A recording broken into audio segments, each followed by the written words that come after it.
Assalamualaikum warahmatullahi wabarakatuh.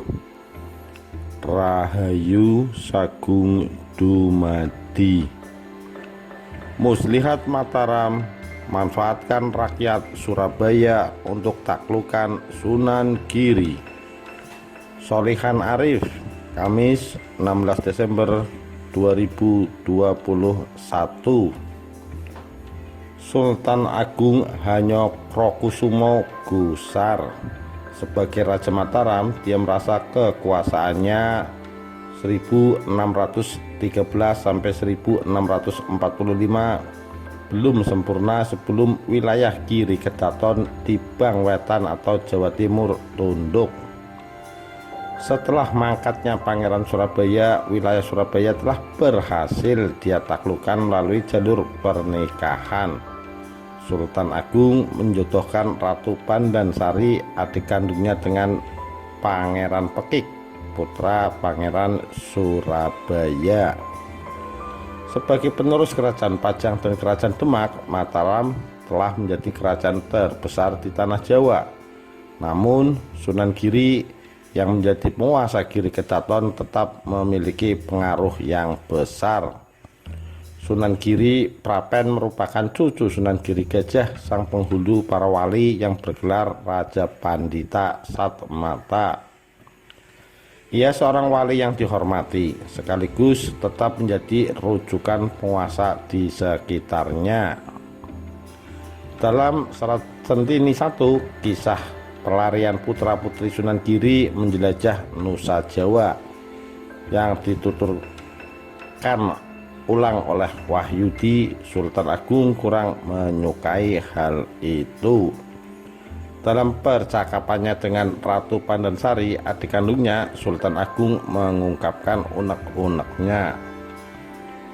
Asal kamu tahu, semua penguasa di Jawa telah menyatakan diri tunduk kepada Mataram. Tak ada yang membangkang. Hanya satu saja yang belum, yakni Giri, tutur Sultan Agung. Giri yang sekarang bernama Gresik merupakan wilayah merdeka. Nama Giri mulai dikenal sejak Sunan Giri Gajah atau Raden Paku mendirikan pondok pesantren sekitar tahun 1480-an. Sebelumnya wilayah tersebut bernama Tandas atau Garawasi. Mendengar unek-unek Sultan, kepala Ratu Pandansari hanya mengangguk-angguk. Dia tahu yang dimaksud kakak kandung yang juga sekaligus rajanya. Sampai saat ini aku belum memutuskan untuk memerangi Giri, sebab sesuai ramalan masa lalu hanya suami Nyimas saja yang mampu menundukkan Giri, karena suamimu itu Pangeran Pekik lebih luhur sebagai keturunan Ngampel Denta serta menang dalam keaslian ilmu, tambah Sultan Agung. Pangeran Pekik merupakan keturunan langsung Sultan Ampel atau Ngampel Denta. Keturunannya diyakini lebih luhur dan ilmunya lebih asli dibanding keturunan Giri, sebab Sunan Giri merupakan murid dan sekaligus menantu Sunan Ampel. Sementara Sultan Agung merupakan keturunan kesatria Trah Majapahit, enggan memerangi keturunan ulama seperti Giri. Kalau kamu memang mau membantu kakakmu ini, ceritakan saja masalah ini kepada suamimu, Pangeran Pekik, lanjut Sultan Agung. Singkat cerita, sesampai di kediamannya, Ratu Pandansari menceritakan kegusaran Sultan Agung kepada Pangeran Pekik, suaminya. Dia sampaikan dengan runut rinci serta hati-hati. Pangeran Pekik yang sebelumnya rebahan seketika beranjak dari tidurnya dan duduk bersila. Penguasa Kadipaten Surabaya itu menyatakan kesanggupannya. Kalau aku tahu dari dulu bahwa Kanjeng Sultan menginginkan tunduknya Giri, sudah dari dulu aku bawa dia ke Mataram. Dari dulu hingga sekarang, Giri masih ada di tanganku, di bawah kuasaku, kata Pangeran Pekik kepada Ratu Pandansari istrinya. Pada hari itu juga Pangeran Pekik meminta istrinya menghadap Sultan Agung. Ayo Nyimas, kita menghadap Kang Mas Prabu saat ini juga. Aku tak mau menunggu lama, tambah Pangeran Pekik. Pasangan suami istri kemudian bergegas menghadap Sultan Agung. Di depan Sultan Agung, Pangeran Pekik langsung menyatakan kesanggupannya. Serahkan saja masalah ini kepada hamba Gusti. Pintanya seperti tertulis dalam serat Centini 1, kisah pelarian putra-putri Sunan Giri menjelajah Nusa Jawa. Dengan didahului restu menyembah, Pangeran Pekik juga menyatakan totalitasnya melaksanakan titah raja. Sekalipun Sunan Giri mendatangkan 1000 raja beserta bala prajuritnya, hamba tak akan gentar. Sejengkal pun hamba tak akan mundur dari medan perang, janji Pangeran Pekik. Jika hamba gagal menundukkan Giri, lebih baik hamba mati saja, gugur di medan laga, imbuhnya. Sultan Agung tersenyum. Ia tidak hanya memberi restu dan sekaligus mengutus Pangeran Pekik sebagai senopati perang. Sultan juga meminta Pekik membawa serta istrinya, Ratu Pandansari, ikut maju ke medan laga. Begitu titah Sultan diberikan, operasi penaklukan Giri langsung digelar. Pangeran Pekik dan Ratu Pandansari yang dikawal prajurit pilihan Kerajaan Mataram langsung menuju Bangwetan. Tujuan pertama adalah Kadipaten Surabaya. Kedatangan mereka disambut tumenggung sepanjang.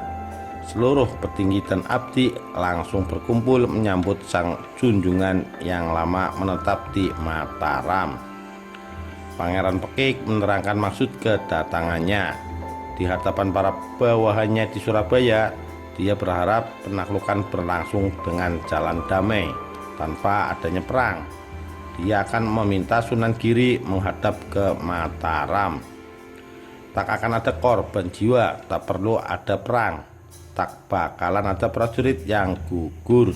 Semua akan berakhir damai tanpa ada kekerasan, kata Pangeran Pekik. Secara silsilah, Pangeran Pekik yang bergenealogi langsung kepada Sunan Ampel lebih tua dari Sunan Giri. Karenanya meski usia Pangeran Pekik lebih muda, dia biasa memanggil Sunan Giri yang lebih sepuh dengan panggilan anak mas. Pangeran Pekik datang sendiri mengunjungi Giri. Di depan Sunan Giri dan Endrasena, seorang Cina mualaf yang menjadi putra angkat Sunan Giri, dia menawarkan penaklukan jalan damai. Namun Sunan Giri menolak tawaran itu. Perang besar pun pecah. Para prajurit Surabaya menyerbu. Sunan Giri menunjuk Endrasena yang memiliki 200 orang prajurit asal Cina sebagai senopati perang. Semua mengenakan pakaian serba putih dengan bersenjata lengkap. Selembar kain putih yang telah dirajah asma Allah mengikat pinggang mereka. Pada masing-masing pinggang terselip 2 pucuk pistol, sebilah pedang ditambah tombak pendek di punggung.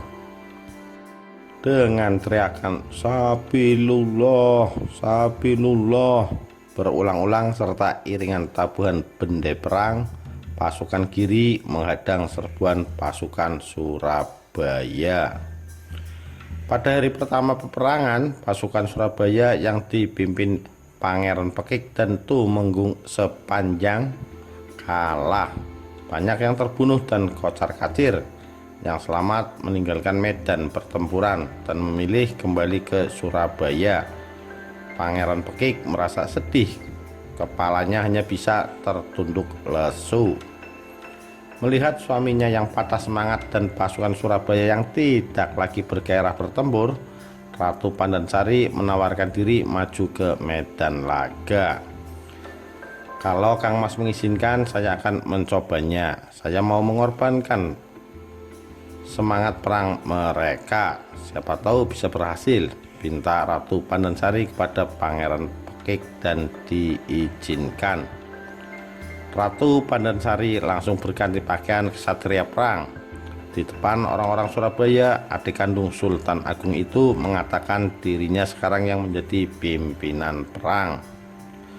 Selain membakar semangat dengan retorika, Ratu Pandansari juga membagi-bagikan hadiah pakaian dan uang kepada pasukan yang bersedia kembali maju ke medan perang.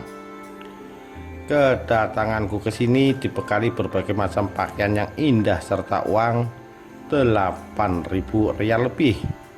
Itu semua akan aku hadiahkan kepada kalian semua, semuanya Pekik Pandansari. Upaya Pandansari berhasil. Bendera perang ditabuh. Pasukan Surabaya dengan pakaian warna-warni kembali menyerbu Giri. Sementara di Giri Kedaton, Sunan Giri lengah. Kocar kacirnya pasukan Surabaya dianggap mereka sudah gentar dan tidak berani menyerang kembali. Pasukan Surabaya tiba di saat Sunan Giri tengah bersantai dengan Endrasena putra angkatnya.